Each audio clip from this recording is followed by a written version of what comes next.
In the early hours of July 1, 1916, a distant boom echoed through the quiet streets of London.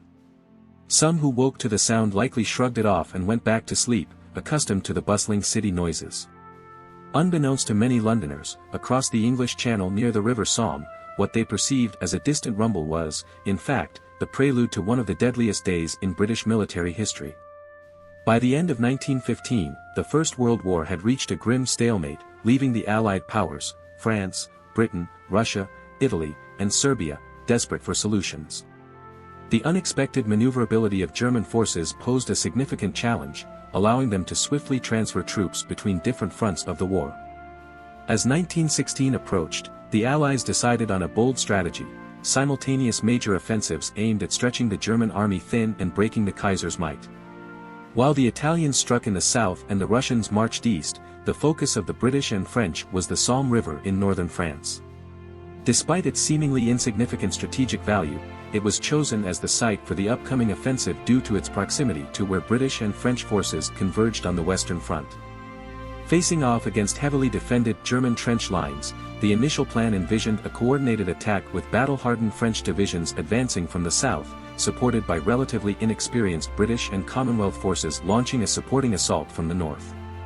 However, the Germans' unexpected offensive at Verdun in February 1916 disrupted these plans, resulting in a significant reduction in French divisions allocated to the upcoming Somme offensive. The major offensive now shifted primarily to a British affair. Despite this change, British commander Sir Douglas Haw remained optimistic. After years of production, Haw believed the British army was now sufficiently equipped to launch a massive assault against the German defences. The lead-up to the offensive saw an unprecedented bombardment as more than 1,500 British guns fired 1.7 million rounds into the German front lines. On the morning of July 1, the intensity intensified further as almost 4 million shells were fired in barely an hour. At 7:28 a.m., the British detonated 10 massive mines carefully placed under the German defences. As British soldiers went over the top 2 minutes later, they faced a barrage of enemy machine gun fire. While the British bombardment had been intense, its effectiveness was limited by a critical lack of heavy guns and a significant percentage of dud shells. Haw's decision to seize both German trenches simultaneously diluted the bombardment over a larger area than optimal.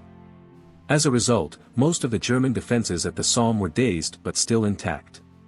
As British troops rushed to achieve their objectives, they faced a slaughter laden with up to 60 pounds of gear. Despite some successes, particularly in the southern sector of the battlefield, where British forces managed to capture a majority of their objectives, the first day of the Somme offensive ended as a cataclysmic failure. The cost was staggering, with 57,000 British casualties, and Haw failed to achieve the majority of his objectives. Nevertheless, the battle continued, and a second major offensive was planned for July 14, this time with more limited objectives. The lead-up to the second offensive was marked by German counterattacks and disorganized British assaults.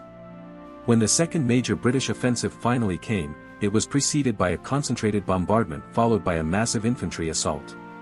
Despite capturing the second line of German defenses with relatively few casualties, the decisive breakthrough remained elusive.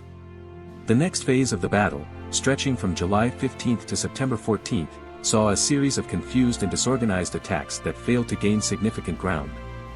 Despite small successes, the Battle of the Somme slowly ground to a halt as increasingly poor weather made further operations fruitless.